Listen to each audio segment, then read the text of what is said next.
Hello nanone reka tubasuhuze mwe mukomeje kudukurikira kuri Property in Rwanda.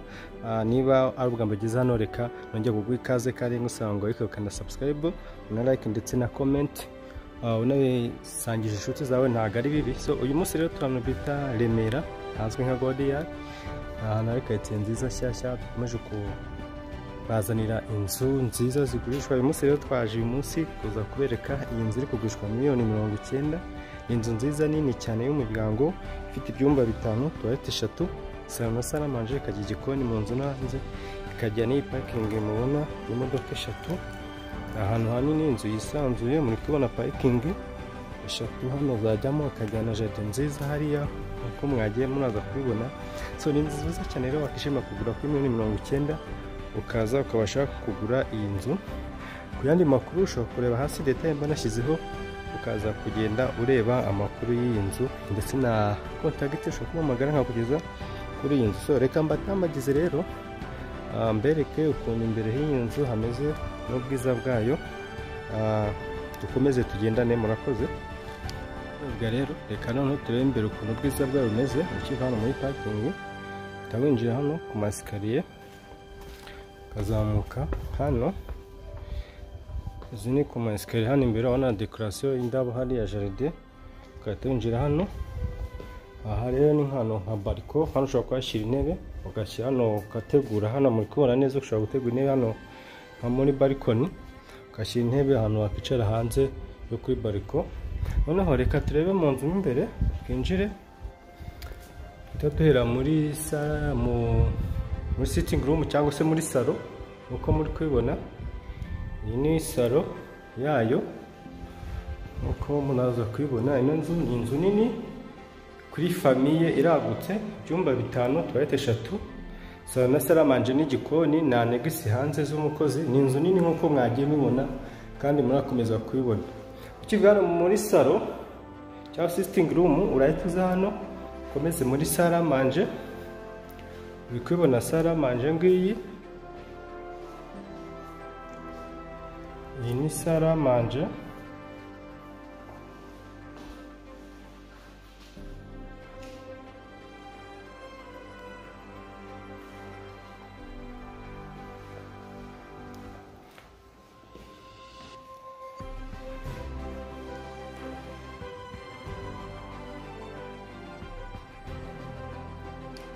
Mu gikoni ukivana salle à manger uhita ukomeza ukinjira hano ukahita uza mu gikoni muri kitchen. Igikoni cyiza kinini nkuko muri kubibona. Aha niho mu gikoni hayo, iki ni igikoni gifite tubati muri kubibona mu kitchen.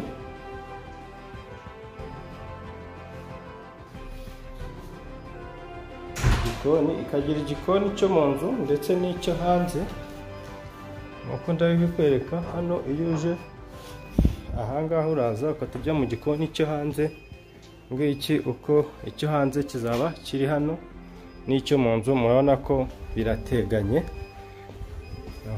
Mboso reka tuvana mu gikoni rero ngiye kwereka mu byumba uko hameze. Tuvuye hano mu gikoni nze mbereke mu byumba uko hameze. Reka tujye mu byumba rero, tuvuye muri salle à manger reka turi ku cyumba cy'abashyitsi cyangwa se visitors room. Ni iki ngiki ahangaha wana, iyi ni toilette yacu, douche na toilette y'iki cyumba cy'abashyitsi. Dore ko icyo cyo kijya hafi yo kuri salon. Ni iki cyumba cyaba nk'icy'abashyitsi.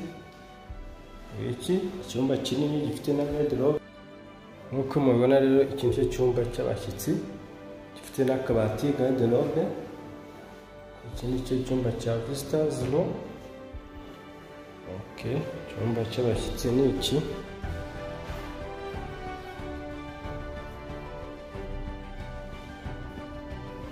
Gifite douche na toilette yacyo ariyo iyo ngiyo. So reka noneho tugende ubu tugiye kutureba ibindi byumba. Reka duhe muri master bedroom turebe uko bimeze. Uje hano muri iyi korodori hari ibindi byumba 3 bisangiye douche na toilette imwe, ariko reka twigiye hano muri master bedroom turebe. So iyi niyo master yacu, ukinjira ngiyi master bedroom. ni iki cyumba cyegera hano kuri salo. Hano uri hano ushobora gukingura hano ukayisiga ku irembo hariya, ugahita uza kuri iyi bariko ya hano kuri master bedroom. Hano ureba na jaride uko bimeze. Iyi niyo master yacu, ifite na garderobe, akabati ngaka ukabona. Ni icyumba kinini cyagutse, hano gifite na bariko hano, akajyaho kajya hanze. Ushobora gukibona kugera hanze kuri bariko cyangwa se bitewe, urayibona master bedroom yacu ahiri. Master ifite iyi douche na toilette ya master bedroom ni iyi ngiyi.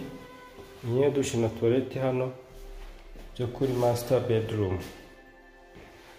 Iyi niyo toilette yaha kuri master bedroom nk'uko muri kubibona.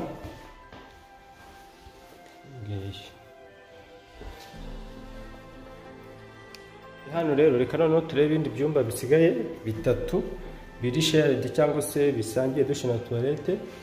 Iki ni cyo cyumba cya mbere uko muri kubibona, gifite n'akabati kacyo. Ukubona iki cyumba hamwe n'ibindi byumba bibiri bisigaye bigasangira douche na toilette imwe, ariyo iyi ngiyi.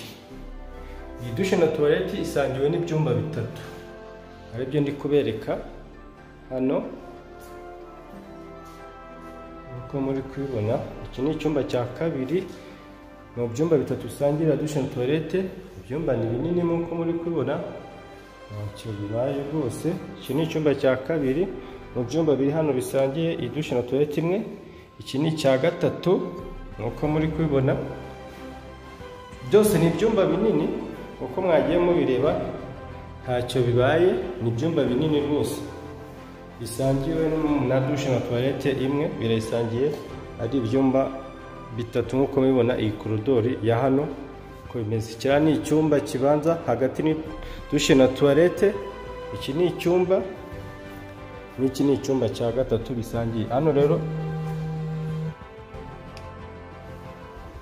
Uvuye kuri koridoro rero hano uhita usohoka ujya hanze, naho hari umuryango ujya hanze ukareba hanze uko hameze mu gikari hacu. Hano naho wakanika imyenda muri kubibona hano mu gikari.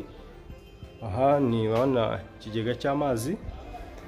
Aha hari akadushe n'agatoilette hano mu nzu.